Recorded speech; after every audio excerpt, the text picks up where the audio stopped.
Good afternoon and welcome to our webinar, Malaysia's Cybersecurity Landscape, Current Trends, Threats and Impact for the 2024 Cybersecurity Bill. My name is Amiruddin Ismail, but you can call me Rudy.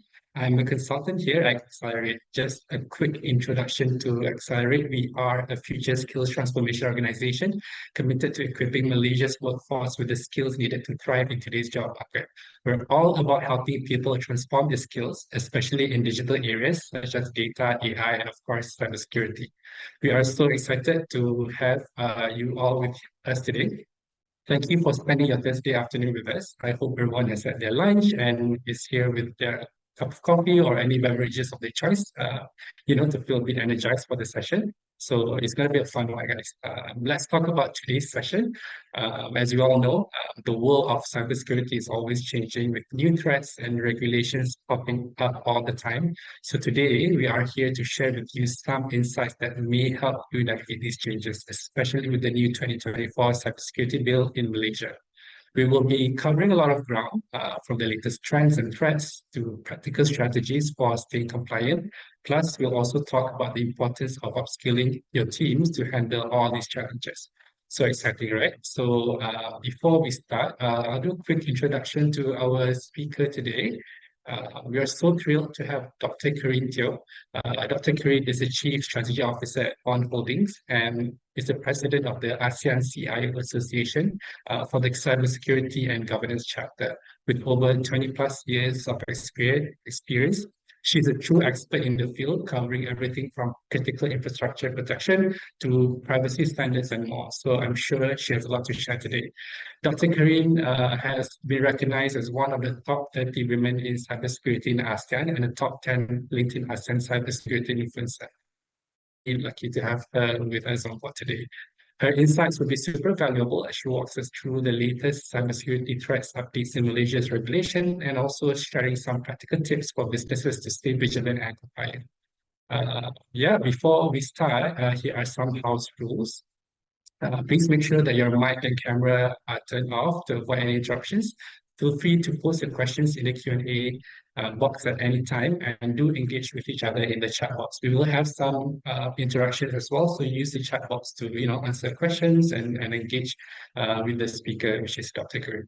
So without further ado, let's give a warm welcome to Dr. Karin Teo. Dr. Karin, we're excited to hear from you. The floor is yours.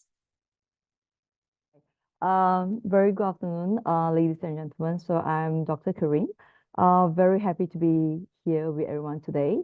So today, I've been been asked to do this webinar for awareness level. So, I'm going to speak a little bit about what's happening globally in terms of the cyber threats, a little bit more zoom down into Malaysia, and some updates on what's happening in the field of cybersecurity in Malaysia. Basically, a lot of it will be the bill, right? So I'm going to touch a little bit of it, what are the components and so forth. So thanks, Rudy, a very good introduction. So I'm Karin, Dr. Karin. So I've been in the field of cyber since about 2008, 2009 or so. And before that, I was mainly in the semicon and the engineering field. So very happy to be here. And so without further ado, so we're gonna kickstart. So yeah. Okay. So today we're going to do this awareness level webinar on the cybersecurity landscape. Okay. So I'm going to throw in a few pop quiz first. Please do put your answers in the chat box. So basically this is more of like to gauge yourself and also to gauge basically those that are in how much do you know roughly, and basically the idea of the whole point of it is so that all of us have some feedback after today's session. Okay. So my first question for everyone is which of the following is not used for MFA? So MFA basically means multi-factor authentication.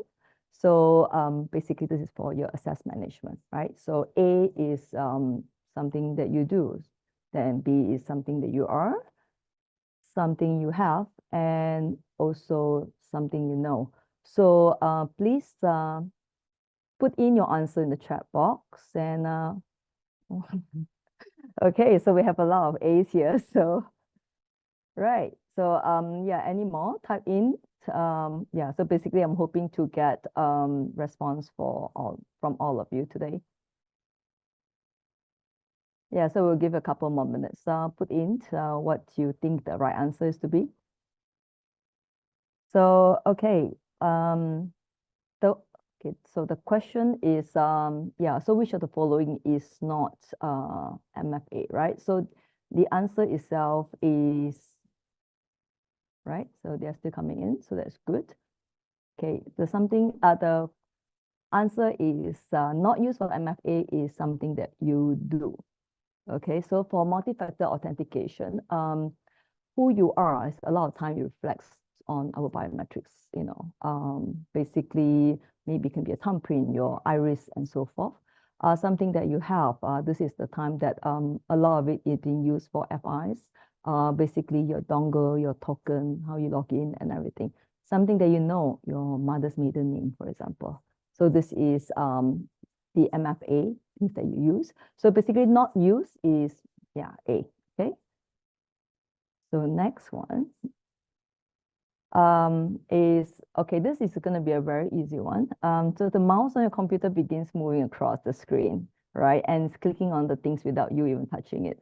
So what will you do? So please put in your answer. Yeah, there are some clear not an answer, but so yeah, but put in what you think the answer will be. Okay. Right. So I'm looking through the answers that's been given here. Any more?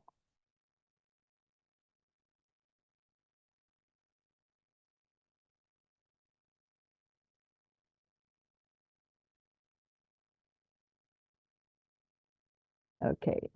Yes, I think for this one, everybody got the right answer. So yeah, basically to disconnect from the network and also call IT, because this is to mitigate in terms of the penetration that happened, and also for the IT support to be aware on what's happening and to take all the proper controls and steps to prevent further breach from happening. Okay. So next one is, which of the following is top social media used by scammers? Okay, so these four are all very popular social media that's been used by everyone. So I do have one answer. Please share with me what do you think is the top social media used for scamming?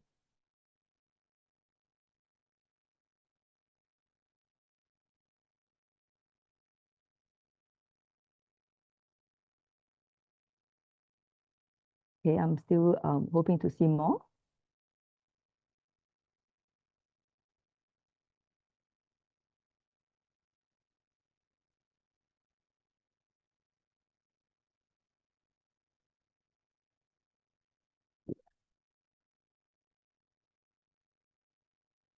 Okay, so basically for this one, the answer is, any more? Okay, for this one, the answer is actually Facebook. For scamming, Facebook has been used for over 60% for scammers using social media platform. Okay, so so that was a kind of like a quick interactive session for everyone, and now we're going to move on to basically what's happening in terms of these cyber threats. Okay. So okay, so this is what is happening globally. So on the top left here, you can see that the appeal for O-type blood donors is happening in London Hospital. This is because the NHS been cyber attacked, and basically their pathology testing services have been affected. So they can't match blood types easily and fast enough. So because of that, the hospital actually have declared it to be a critical incident. So because of they can't match blood type rightfully and fast enough, because you know that any mismatch of blood itself, it actually can cause fertility. So because of that, there's a lot of surgery that has been postponed or have been cancelled, even blood transfusion and so forth. And this is all happened due to a cyber attack. And then now we actually been asking for people to come in and donate more on the O type blood. Yes, in the population, it's like 80% of them are O type, but in the bank, there's only 15%. So this is a prime example how cyber attack not only affect the system, but actually it affects the services and eventually general public. Okay, and then besides that, we can also see the Russian activists had been hacking and jeopardizing EU elections. So 2024 have been, I would say that have been known as the ultimate election year. Do you have a guess on how many governments, how many countries out there is going for election this year? So for this year itself, 2024, there are over 50 countries are going for elections. So that's why cyber attack are going to be much more rampant. So they're going to use it for discrediting, misinformation, disinformation, or maybe crippling the critical infrastructure and so forth. So there's a lot more boost in terms of cybersecurity that's needed by all the countries.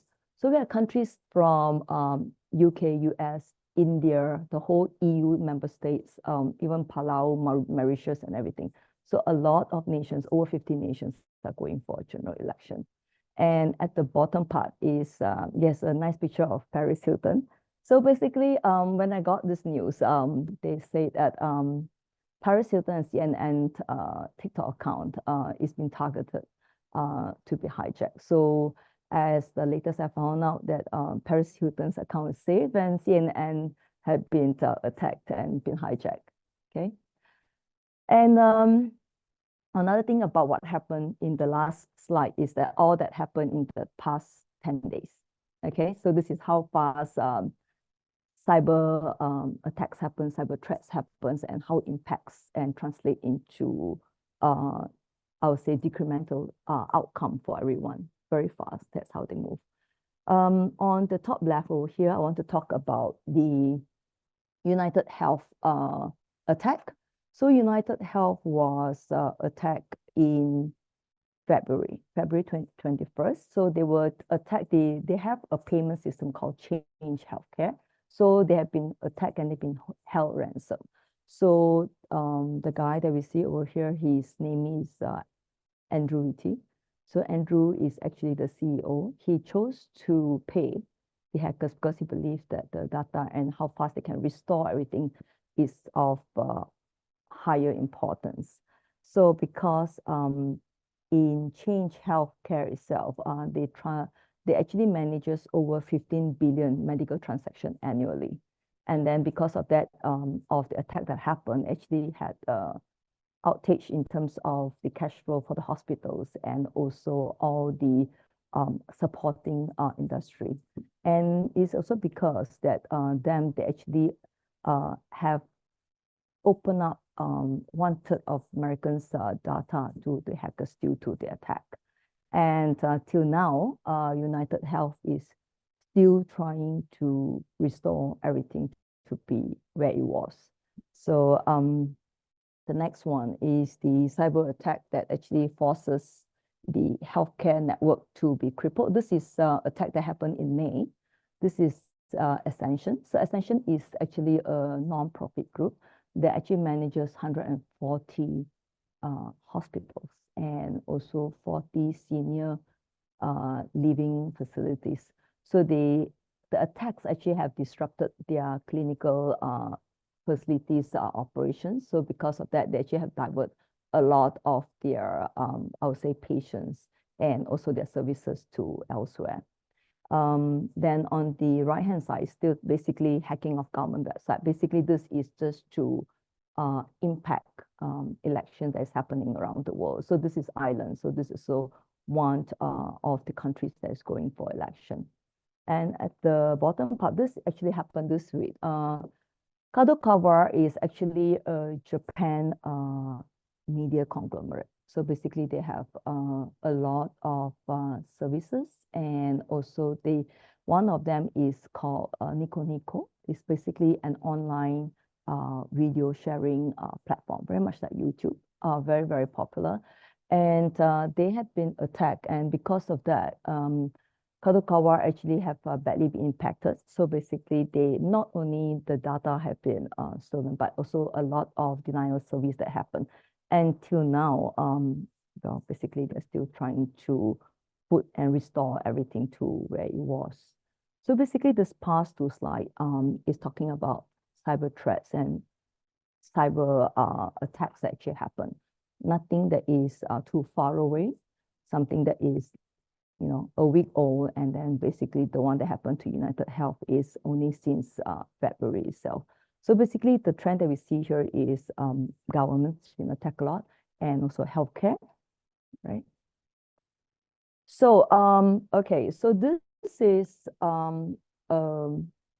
I would say that an image that I collected from the CSM media report threat landscape. So basically globally, they actually put it under four main areas, basically type of scam, and then the ransomware that happened, and then data leakage, and also the main vulnerabilities. Feel free to download the report if you want to.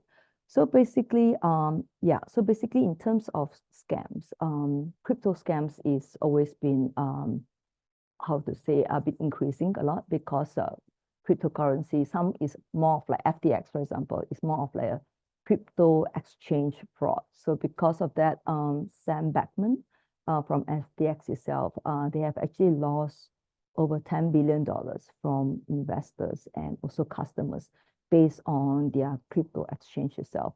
As of 2023, Sam have been sentenced to 110 years in jail. And some of the other top scam is, of course, about love, business opportunity, investment, job scam. And because of that, they actually resulted in not only in terms of monetary, but also physical safety that actually have been breached. Ransomware. So some of the main ransomware is what we have spoken earlier on about the NHS being breached, United Health, government, how they held the data and so forth. Data leakage. Data leakage, so far, the main breach in terms of data is CAN4. So CAN4, it's been known that the amount of the data that's been leaked is over 10 billion. So that is I would say that the ultimate breach in terms of data. And of course, the past years we have heard about Meta, LinkedIn, Yahoo, Starwood, all of them are in hundreds of millions in terms of data leakage, right? And also about ransomware, last year itself, MGM and Caesar, the casinos, they also have been held ransom. Both of them are at the same time. Okay, one chose to pay and one chose not to pay. Okay, so the one that paid was Caesar. So Caesar paid USD 15 million for it, and MGM chose not to pay. So eventually MGM have reported that they used 100 million to put in terms of losses, because they used 10 million to directly on IT to actually restore everything back to where it was. And then the rest are more in terms of loss and revenue and so forth. So basically, yeah, everybody's a target for ransomware, right? So some statistics. So this is from the Astra. So basically, Astra, they say that 2023, we're looking at 12.5 billion loss in terms of cybercrime. So this is from the FBI IC3 report. And then they also projected by 2025 itself, this is going to escalate to 10.5 trillion. So from billions, we're going to moving into trillions. That's the number that we're looking at. And these Astra also concur that 1.5 trillion is the amount that's earned by cyber criminals annually. Everybody know and heard about phishing, right? So they redirect you to another website, they steal your credential, they can take over your devices and so forth. And that still is 80% of the cybercrime happens through that way. So what does it mean? It means that if as an organization we can do more awareness in terms of how smart to detect phishing, I think that is a lot of it being filtered out. So this is one of the ways to look at it, to know that what are the most popular, and then what is the best way to mitigate it, right? And in terms of cost of data breach in the US for 2023, the highest cost is at 5 million. So, and then over here, you also have a number about 30 billion for cost of crypto crime. Because in cryptocurrency, yes, a lot of them, they have digital assets, wherever they have got crypto accounts. The account can be hijacked, can be stolen. They also been scammed in crypto. So not only it can happen in the physical side, basically those that have crypto account also have, I would say that the vulnerability for that to happen, right? So basically, cybersecurity threats out there, they are wide and many, okay? So they always been wide and many. So for today's purpose, I'm just gonna talk roughly on social engineering, because social engineering still is one of the most successful way for a cyber attack to happen, because through social engineering, it's getting more fine. It's the finesse are getting better, sophistication are higher. So whether the cyber attacker be able to get the information, the data, the access for them to be able to do their malicious activities is actually also much higher. So social engineering is also now being very much aided by AI. So I'll talk a little bit of AI later on. And ransomware. So basically, we have spoken quite extensively about ransomware earlier on. So yes, basically last year, even in UK, their Royal Mail have been ransomed. So and then in US, some of it is more of like even their municipality officers, basically your Dewan Bandaraya, have been held ransom. So basically, ransomware is for various sectors, and then it's more of like how secure are you and how much you have done to prevent, mitigate, and also recover from ransomware. And then cloud vulnerabilities is something that I want to touch on, because a lot of organizations are moving into cloud, right? So with cloud, then it's cost efficient, it's more smarter way to work, it's increased productivity and so on. But organization and the people itself have got different level of, I would say, not so much of maturity, but I would say that readiness in terms of moving to cloud. So basically, cloud vulnerabilities comes because when adoption of cloud itself, there's a lot of things to consider in terms of the data safety itself. And then one of the main things that happens in cloud vulnerability is the misconfiguration itself. So something to look into. The next one, I'm going to talk about the third-party exposure. So not only that, as an organization, we need to look into what are the risks, what are the controls that need to be in place for us to mitigate the cyber threats and the risk itself. We also, one of the high-level risks is from the third-party exposure. Who is having access to the organization physically through the network? Who's coming in? What are the things they're assessing? What is the access level are we giving to them? And then are they verified? Have you done background check on the person? When they replace, what is your SOP? So there's a lot of things to look into.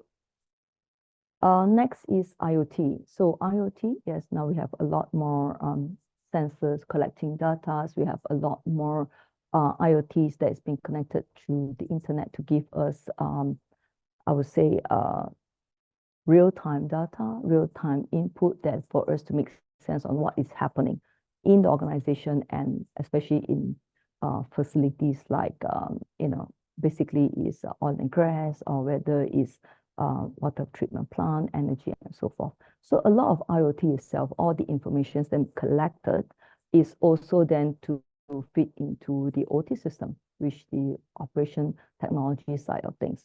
And then whether the controllers that's been attached to the internet, then is through the OT system. So that itself also exposes the whole critical infrastructure, be it energy plant, be it water treatment plant, to be exposed to being cyber attacked. So this is quite interesting because Joe Biden itself, Joe Biden's going for election this year, right? So one of the main things that he gone raising is that he has a fear that the water treatment plants in the US is going to be cyber attacked because there are various ways for the cyber attack to happen. So they can actually contaminate the water level through the cyber attack because based on the control of the composition of the chemical that's going into water treatment plant, or whether it can be a total shutdown, it can be an overflow that actually can bring into a physical disaster itself. So, it had happened before in the US, where there's a cyber attack on their water treatment plant. And it's also a cyber attack in, for example, in energy plant, and that happened in Ukraine. 2015, Ukraine was cyber attack on the energy plant, where the whole power grid was shut down. And it was December 2015, cold, snowy, and 230,000 was without power for that Christmas period. Okay. Next is abuse of AI. Yes, AI is fantastic, right? Because it has so much potential, so much that it can do, and so much that we can leverage on the technology of AI for us to make work better and also work more efficient. But it also can be abused in a malicious way, like for example in social engineering, right? So some of the AI attacks, well, over 66% of AI attacks are through deepfakes. Okay, over 66% are actually through deepfakes. So basically, they are using it for voice, they're using it for video.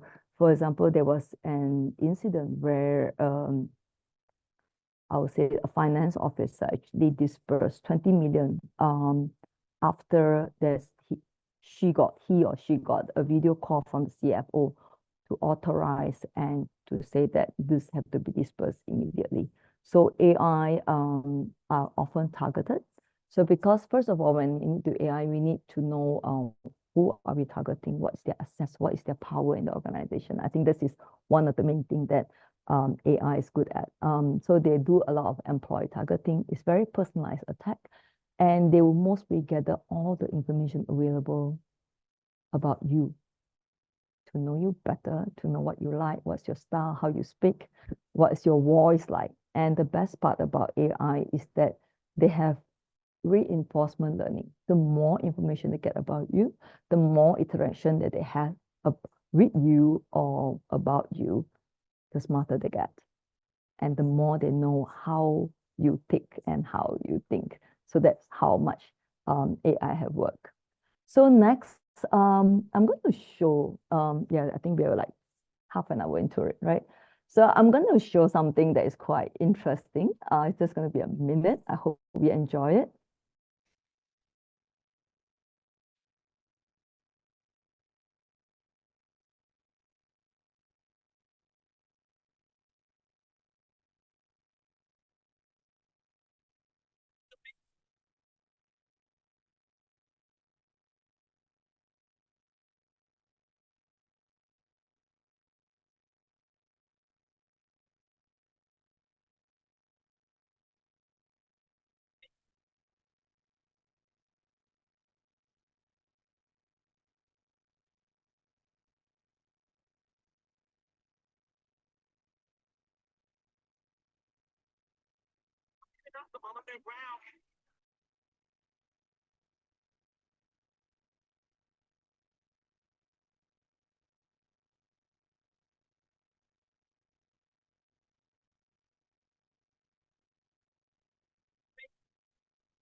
Yeah, okay. So basically, this whole video and the music is to demonstrate the capability of AI, is how amazing it is. So, and how amazing it is for us to output things that is beneficial for us, and at the same time, the cyber criminals are using it for their objectives too. So what you see over here is on the left-hand side, the Midjourney part. So basically, this is a picture, a graphic, that an image has been created purely based on text. Is prompt, whatever that you put inside the Midjourney will come up with a proper description. Yeah, blue eye boy, blonde, and you come up certain image and everything. And the same image from the text itself then will be inputted into the Runway Gen 2. So basically then we create a video for us, the movement. So basically what I'm showing over here is that what you see over here is all originated from words, from text, from that what description that we put in. And the music that we heard just now, that was from David Guetta. Does any of you know David Guetta? So, okay, very famous DJ, very cool. So basically what he did was, this was last year. So basically he was playing around with AI and to know that how much AI can do. So what he did was that he created a song called Future of Rave. And basically he just prompt AI, yeah, just do the song as how Eminem would sing it. So the sound, the voice that we heard just now was Eminem himself. And then from there itself, once the song's been created, then the AI Eminem actually sang the song. So yeah, so basically this is how amazing it is, right? Yeah, so that was the world. And yeah, so now we're gonna move into Malaysia. So basically, to be consistent, so I'm using the same image from the same report. So basically, CSM mid-year track report landscape for 2023. So basically, it's still talking about data leakage, talking about scam, and also ransomware. So have any of you have read about Malaysia today? The Star reported that over 500 million, $500 million ringgit have been lost in scam by senior citizens, those that is over 60 years old, since 2021. And the worst part about it is that the percentage of the senior citizen, not the percentage that's been scammed as senior citizen, they only make up 6.4%. But the amount that has been lost translates to over 20%. So basically, senior citizens in Malaysia get scammed in bigger amounts, hundreds of thousands, tens of thousands, and some even exceeded millions.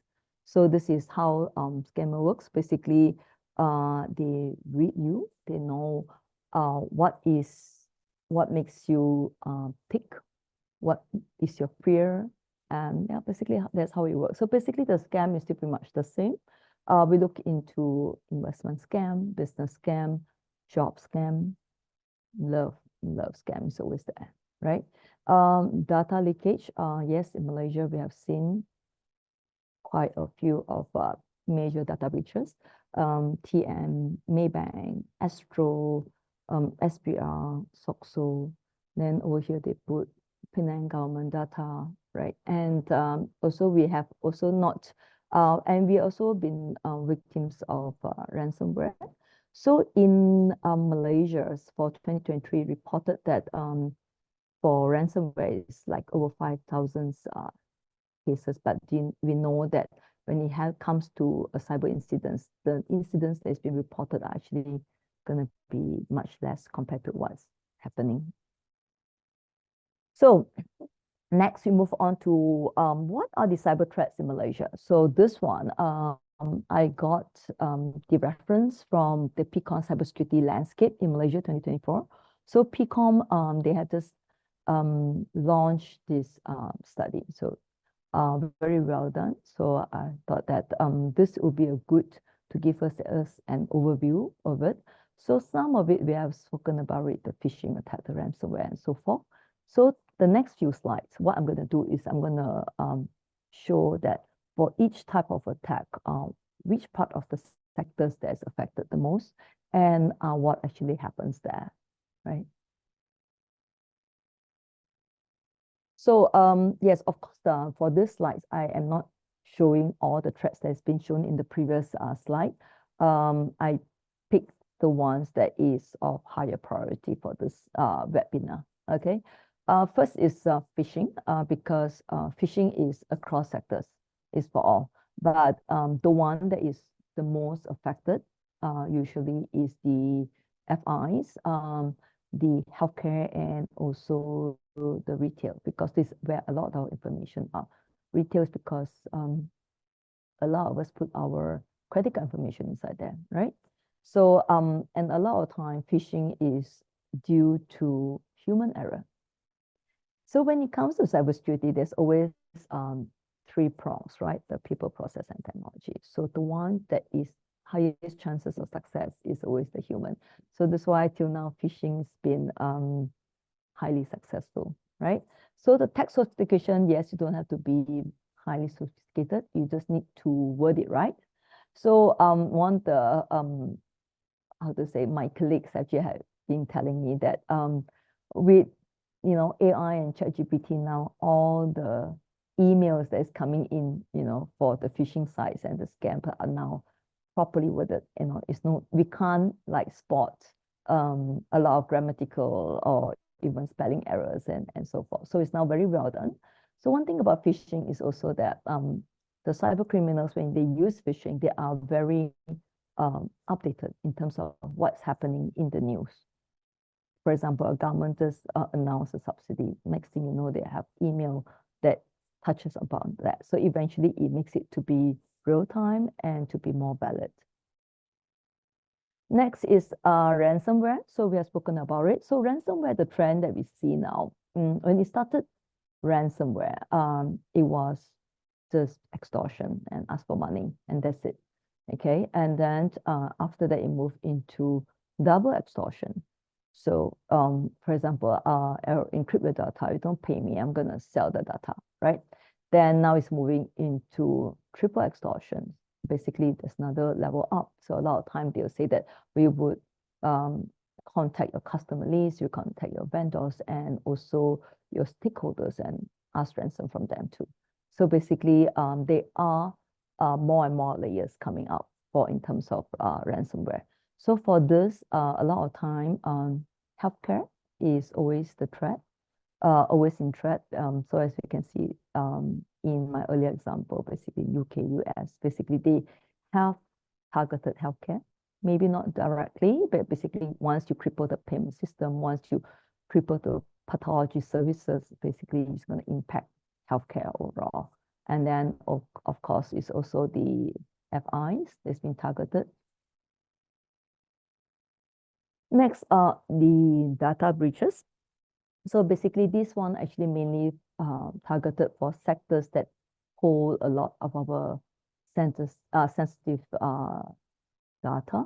So for example, healthcare. So a few years ago, Lee Hsien Loong's health information was breached, right? So basically, so things like that. So sometimes the cyber attackers more of like, this is my, how to say, a way to validate that I've got it. So basically, but a lot of time when it comes to data breaches, it is still financial gains that they're looking for.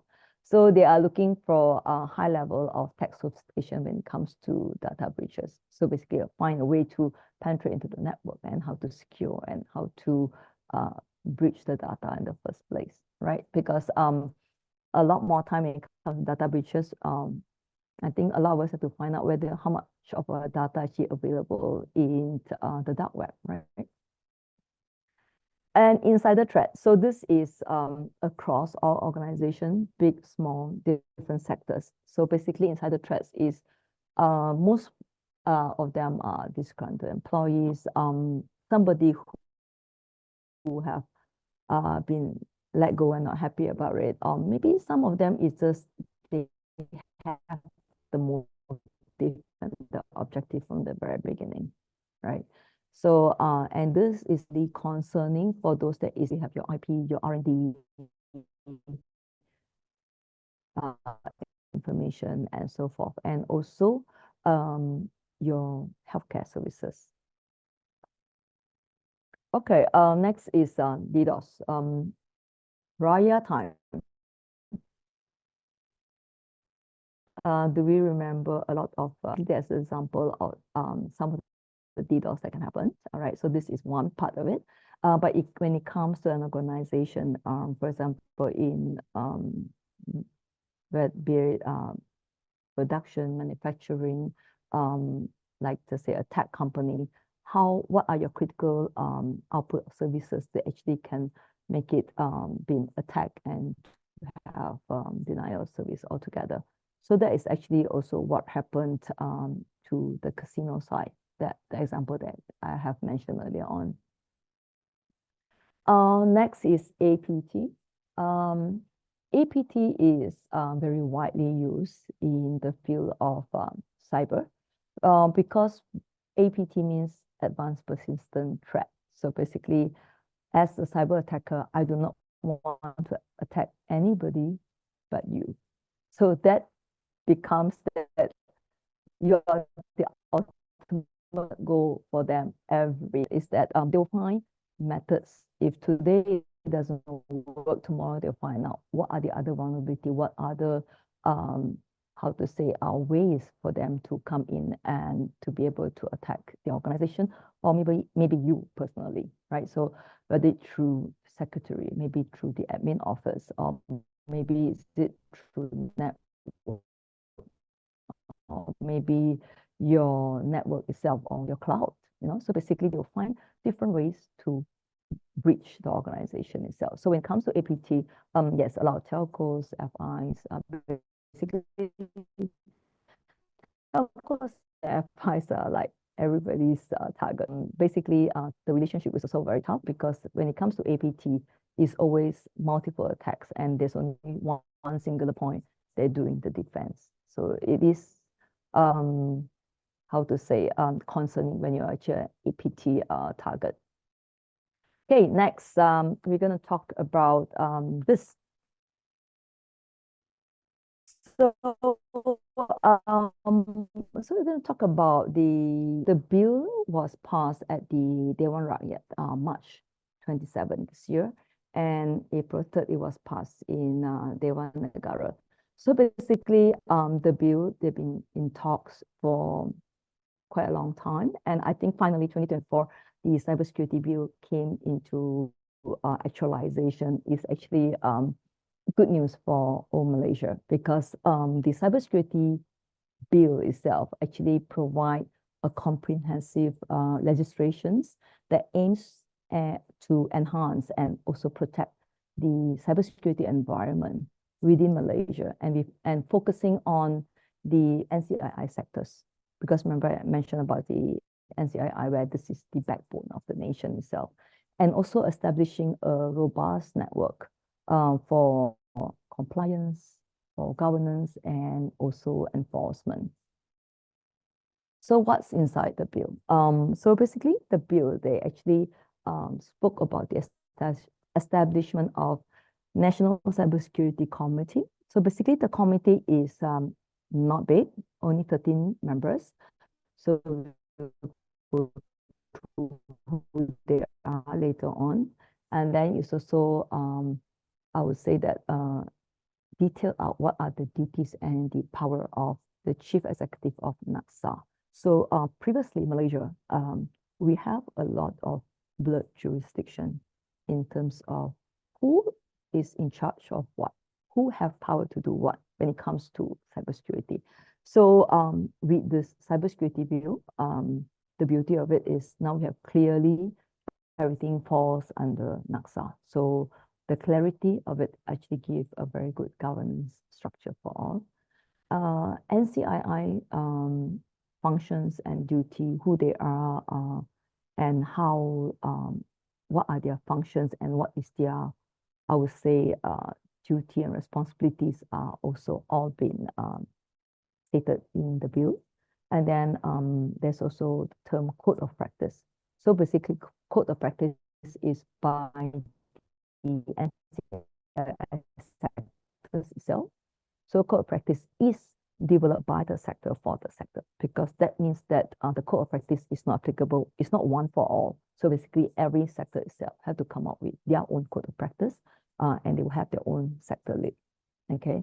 Another good thing is that licensing of cybersecurity service providers. So this is good. So basically, to know that who are the one that is providing services in terms of cybersecurity, because cybersecurity is critical for the nation's safety, security, and also development.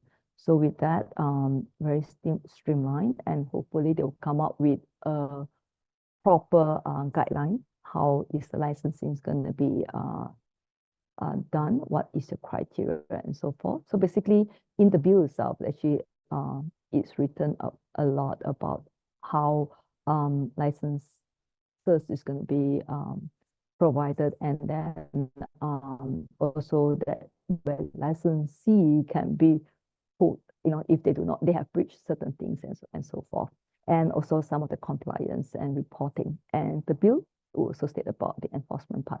So what are the penalties, or how much ringgits are we seeing that in terms of breach of certain, I would say that deliverables, and not only in terms of ringgit and cents, but it's also in terms of imprisonment. So the bill actually has state that. So in the Malaysia Cybersecurity Bill, Singapore have a similar Cybersecurity Act too. So Singapore also focuses a lot on the CI, basically the critical infrastructure, and it actually empowers basically the central agency for cybersecurity too. So the Malaysia one, the additional part is about the licensing of service provider, and also mandating some of the risk assessment audits and so forth. So the National Cybersecurity Committee government and two appointed from the outside. So as of consistent with all the global government itself, national cybersecurity matters, and the committee is always headed by the number one. So in Malaysia, the chairman will be a PM, and the other members are all ministers level, from finance, foreign affairs, defense, home affairs, communications, digital, your chief secretary, basically our KSN, our chief of defense force, our IGP, our director general of national security. And in the bill that allows maximum of two, so mostly not even two, so basically maximum of two being appointed from person with the right experience in cybersecurity.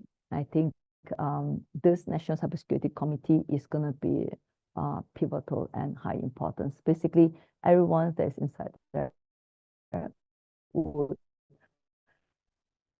have the power, so that will increase the efficiency. So basically, when the part talk about the chief executive of NACSA, basically they're talking about the power of the CE in NACSA, and also the establishment and the maintenance of our NC4. So our NC4 is not new. NC4 has been around. So basically it's our National Cyber Coordination and Command Center. So basically it's managing the cyber incidences and also how to coordinate. And there's a command center when the country's been attacked in terms of cyber. So, and basically NC4, they will have their own members and everything. So basically, when NC4 has been put into the bill, means the establishment, the upkeep, maintenance, and of course, I would say that there will gonna be a lot more higher improvement in NC4 after this. And then the C of NACSA also have the power for appointment of cybersecurity expert. So this is because basically it means that if they need certain knowledge from the outside, they can actually appoint the cybersecurity experts to help out. And they have a power for directive, the power of the CE in NACSA, and the power to gather information. This is to gather information that is related to any cyber related matters. Okay. So yeah, so basically over here is the 11 sectors of the NCII. So what is new over here is that in Malaysia, it used to be called CNII. So in Malaysia, our critical infrastructure is not called critical infrastructure, it's called critical national information infrastructure. It's always CNII. And in the bill itself, now we're actually being called NCII. So basically, it's National Critical Information Infrastructure. Before that, it was 10 sectors, and a few years ago, became 11 sectors. And for this bill itself, there is some name change in the still service government, banking, transportation, defense, and national security, information, communication, and digital. This is new. Okay, basically they put in the word digital. Healthcare services, water. It used to be just water, but now it's water, sewerage, and waste management.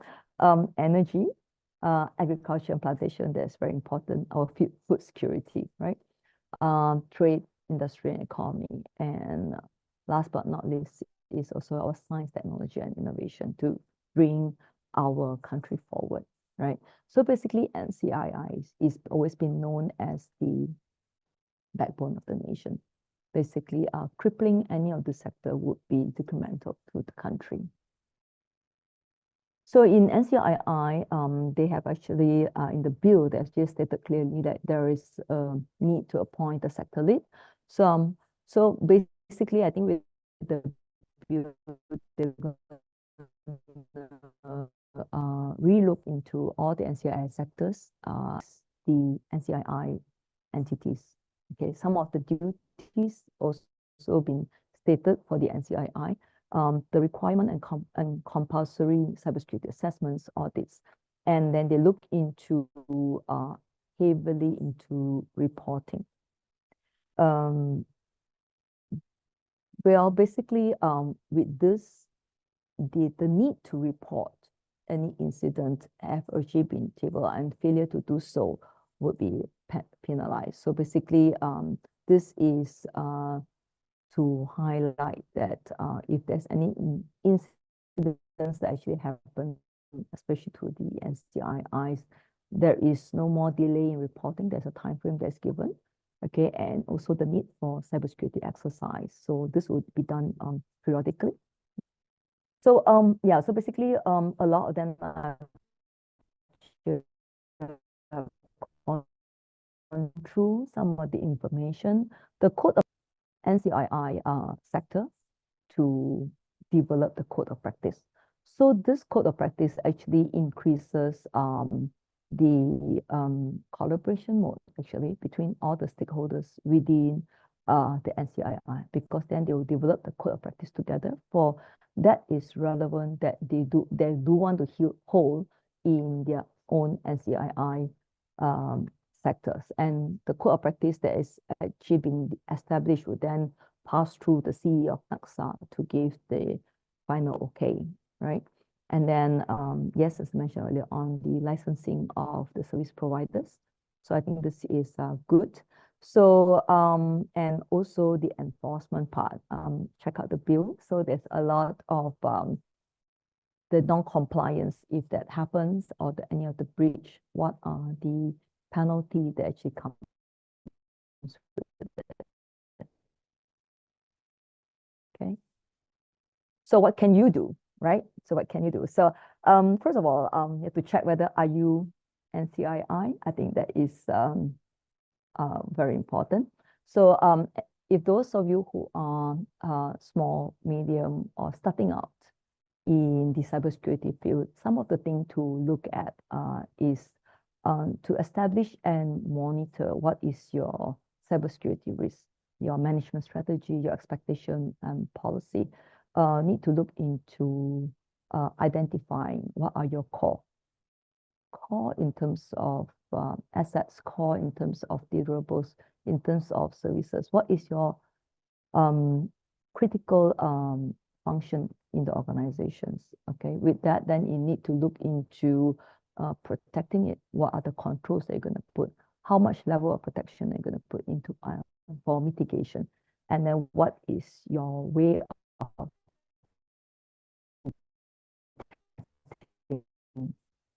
any cyber incidents? So if there is a cyber incident, what is the first step you do?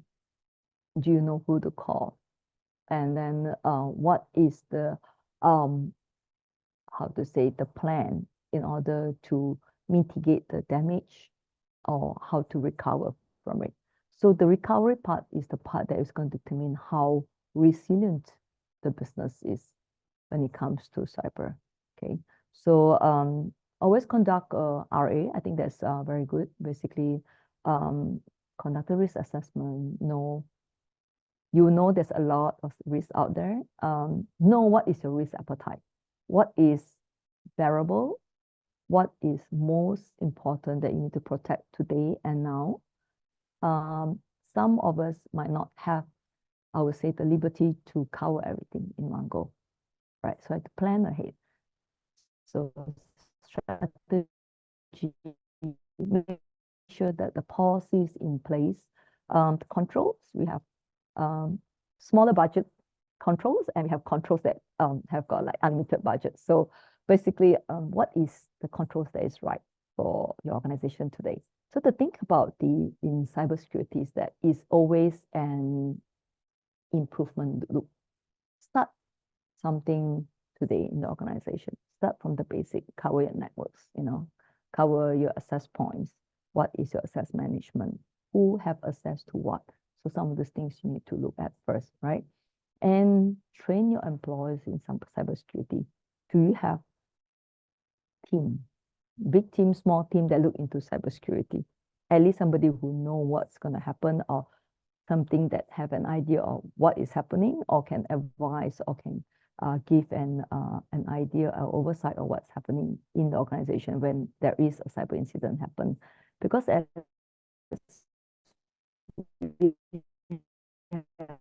shown earlier on, when it comes to, it doesn't matter what's the size, they will go for everyone.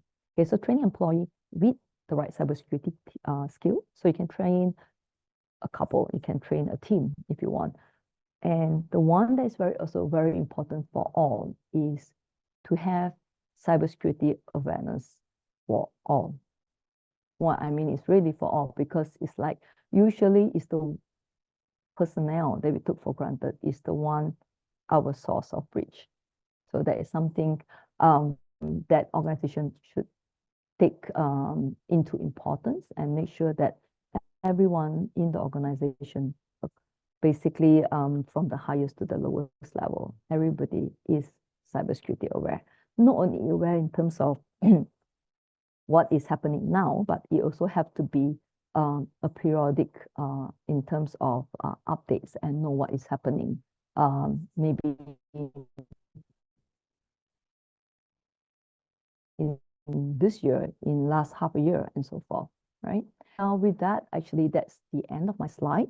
And yeah, I would like to thank everyone for your patience, for your time, and I hope that you have gained something from today.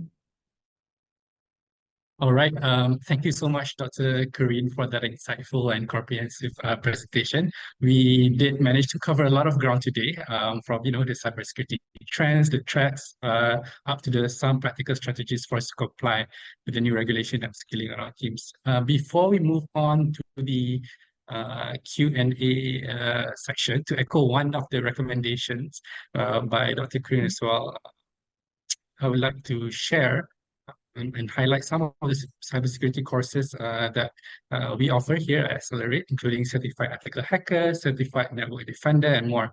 These courses are HRDC claimable, and to learn, simply scan the QR code on your screen, and you will get to speak to us in a way. So now it is Q&A time.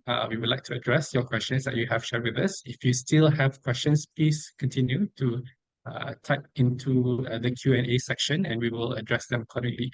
Feel free to do that.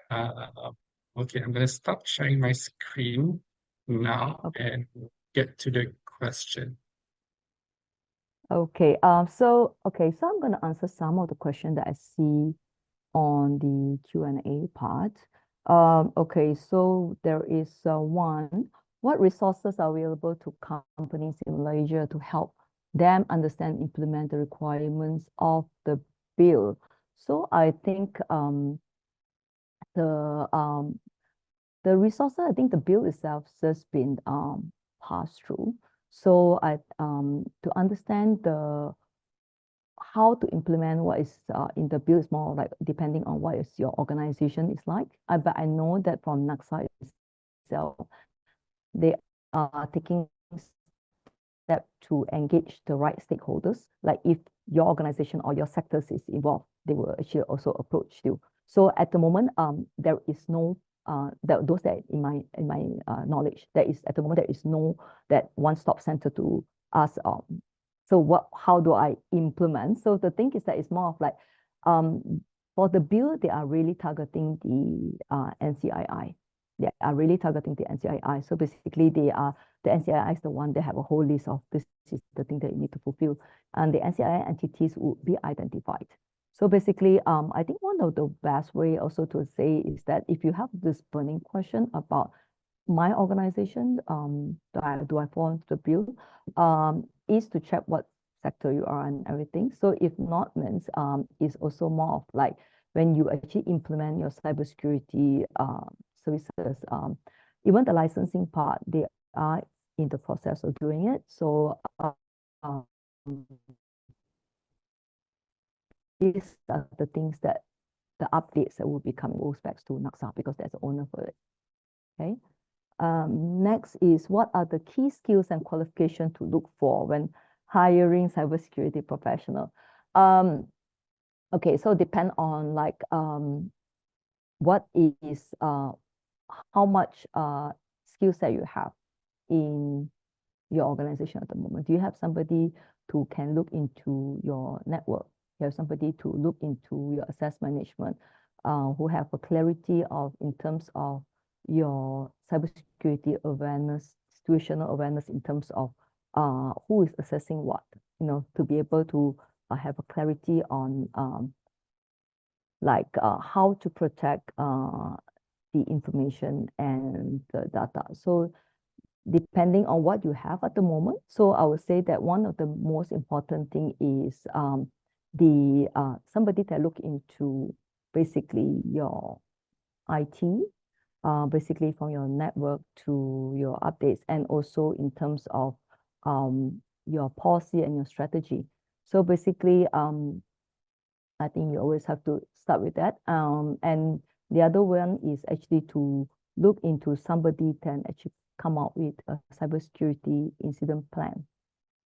Because as mentioned earlier on, a plan is something that you need to include inside your policy and have it within the organization itself, because that itself would be able to help the organization to be able to deal when there is a sudden attack to the organization, right? Next is so next is, in your view, what are the most concerning emerging cybersecurity threats on the horizon the Malaysian company should look out for? Malaysia, I'll still say that it's still ransomware, because this is happening in Malaysia also quite a bit. So the thing is that things that you need to prepare is that when the system, when your data has been encrypted, it's been DDoS, what is your recovery plan? So you need to prepare for that to happen. And sometimes I also have advised in a lot of audiences that have also a ransomware plan. So if you've been held ransom, do you panic and start thinking what you should do? So it's the same as the cybersecurity incident plan. You plan ahead. If that happens, this is the number that is we're gonna call. These are the people that's in charge, and this is the steps that we're gonna take, right? The ransomware plan will actually detail out in terms of we've been hit with ransom. First of all, your organization need to decide you want to pay or don't want to pay, right? What is the limit you want to pay? And then what is the damage? How can we recover from it? Because, as I say, those that has been held ransom, not necessarily they have to pay ransom. If you can recover and you can up yourself, the whole thing, then it's okay, right? So these are the things to take into consideration. Next is what is the state of our cybersecurity readiness vis-a-vis other nations as a nation economy and businesses as well as individuals. I would say that our cybersecurity readiness, especially those sectors like that have got very stringent regulatory body and sector lead, we are actually doing very well.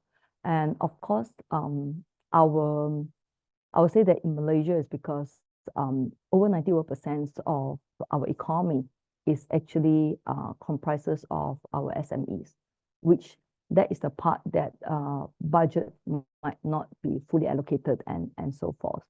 In terms of skill set, Malaysia actually have got a lot of talent. Okay, so but a lot of Malaysian cybersecurity professional talent actually been moving elsewhere too. So I think that is the part of the talent shortage, and also everybody is trying to I would say that grab the best talent and retaining them as much as possible. Okay. Okay. So next is how many cybersecurity providers do we have locally? I think that players and the vendors, I think they are quite a bit, and some are big, some are more mature, and some are new, but we have actually a lot of active players. Okay. And then, okay, so this one is as an SMB, what is the playbook we should follow if we get under attack? Who do we call and what do we do? So this is the part where I mentioned earlier on that be prepared for the incident to happen. First of all, I think when it comes to a small business, first thing is identify what is your utmost important asset in the organization, be it your data, your services, your products, and so forth. How do you store them? Because you do not have to, I would say that, put in the extreme control for everything across the organization. Because first, there's going to incur a lot of cost and incur a lot of time. So what is the ultimate gem that you want to protect first? That's something that you need to look at, right? So, and then when it comes to a breach, that's when you need to assess that. So who is, which part is being breached? Can we recover? And then how do we stop the damage from deteriorating? And then how do we recover from that? So in terms of who do we call first? So depending also in terms of who is your support, right? So some of them, they actually have a third party that come in to support and restore and manage everything. So in terms of organization, whether you want to report to the government, that depends on whether you are regulated. But if you're a small business, is most probably not, right? So next is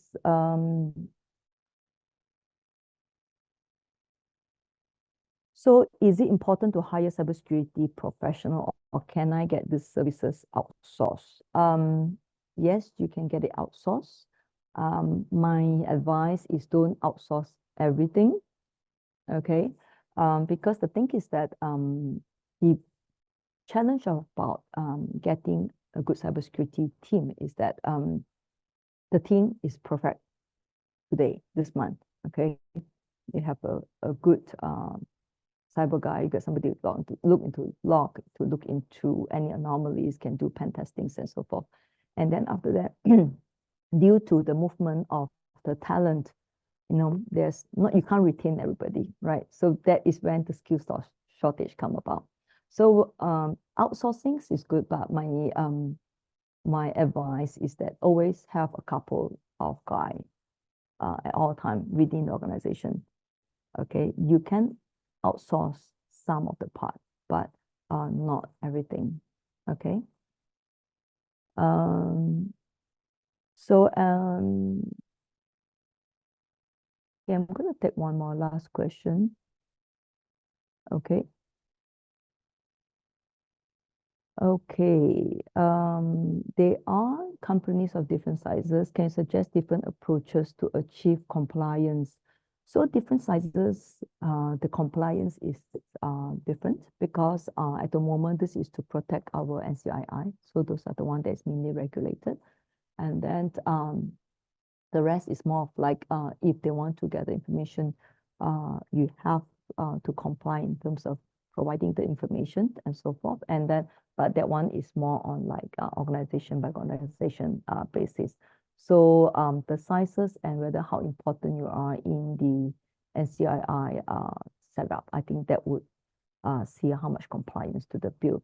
But irregardless of that, definitely various sizes. Every organization out there should look into taking steps towards cybersecurity. Maybe start with your RA, start with some checking where your vulnerability is, checking what are the controls that you can put in. Yeah, so maybe have a small team to start looking into it. Because I have mentioned earlier on, when it comes to protection in cybersecurity, right? There's always three ways: the process, the technology, and the people. The process is where you're internally, what is your cybersecurity strategy is, what's your policy, what are the steps you need to do, how do you mitigate there's any breach and so forth in terms of, access management or in terms of what is the flow and so forth. And then technology, of course, money can buy technology, but there's always new technology coming out, right? So the thing is that how fast you want to chase it, right? So, and the third part is the people part.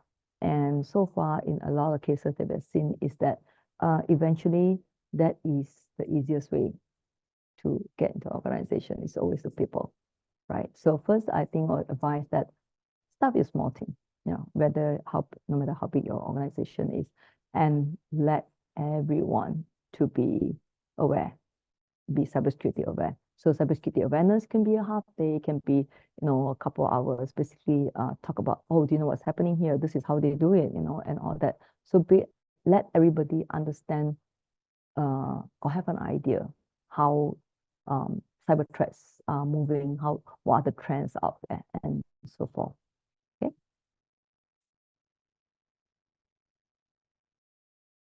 All right. Thank you so much. Thank you all for your great questions and participation today. We hope you found the session valuable. And thank you, Dr. Kareen, as well, for sharing your insights today.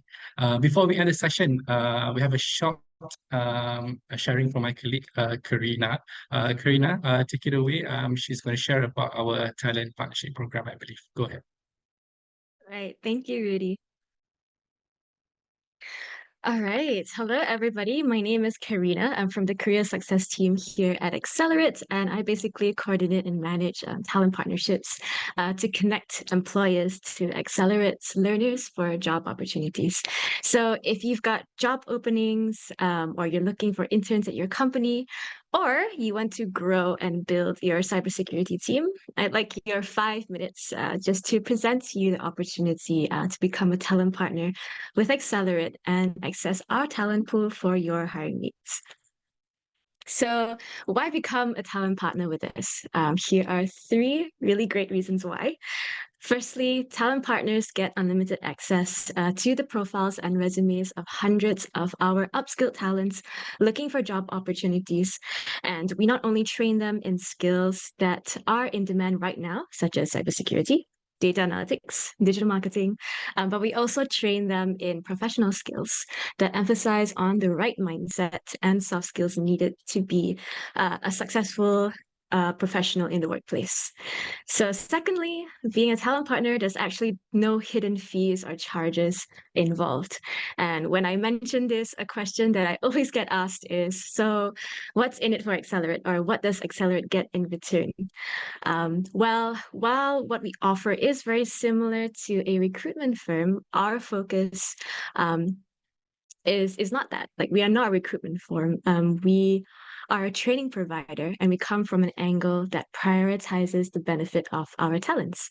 So our focus of this Talent Partner Initiative is to connect our talents to more job opportunities out there so that they can have a higher chance of securing a job that they are happy with.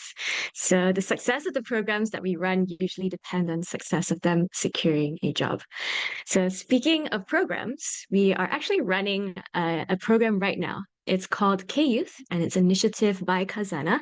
And if you sign with us as a talent partner, you can actually hire talents from this program for a 3-month period without having to pay them. So we will be covering their salaries fully for the 3-month period. And this is just a great opportunity to assess these talents for full-time hiring during these 3 months, just like how an internship would work. And lastly, my last point is that hiring from our talent pool is flexible, meaning that there is no minimum or maximum limit on how many talents you can hire. However, we do go by a first-come, first-served basis, just to be fair to all of our talent partners. So I know by now some of you may be thinking, this sounds a little bit too good to be true. Well, let me just assure you that we've been in this industry for developing future skills for individuals and for organizations for quite a while now. We have trained more than 5,000 learners across our different programs and clientele. And in fact, we've run programs like K-Youth. Previously, we called it Maestro. This program has been running, we've been doing it for 3 years consecutively now, and this will be our 4th year running it. So we're able to do these programs, not just because we're good at what we do, but because of our globally recognized training and certification partners. So that is General Assembly, or GA, for our courses like data analytics, coding, UX design. We also have Ray Castle for our telecoms courses. And lastly, we have EC Council, like what Rudy mentioned earlier, for our cybersecurity courses, such as like Certified Ethical Hacker and Certified Security Specialist. So if you're still not too sure about us, I can tell you that over 100 employers are. So our current talent partners are from various industries, from large MNCs like Jetronics and VMLYR to Malaysian favorites like Petronas, and also SMEs and startups like Naluri and Swipey. So when we asked our talent partners how satisfied they were with the partnership with us, just at the beginning of this year, we were given above average scores, particularly in the areas of efficiency, efficacy, and effectiveness. In other words, becoming a talent partner is easy, and the experience of acquiring talents from us could actually be better than your typical recruitment process. And our talents are good candidates and great hires.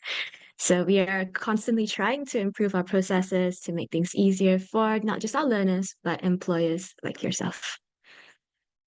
So if what I said has piqued your interest, and your next question is probably, how do I become a talent partner? Well, it's very simple. Just fill out our interest form at accelerate.asia/talent-partner, or you can just scan the QR code on the right side, and we'll be in contact with you for next steps. And for any inquiries, got any concerns about this, you can email me at either one of the email addresses below in yellow. So that's all from me. Thank you so much for your attention. So back to you, Rudy. Thank you so much, Karina, for the sharing on our talent partnership program. With that, I conclude today's session. Thank you so much, Dr. Kareem. Thank you so much, all of you, for attending and being great audiences. Do take a moment to complete our feedback form when you exit the Zoom session. Your feedback will help us improve and bring more valuable content to you in the future. Thank you for joining us. We look forward to seeing you again in our future. Have a great rest of your day. Bye.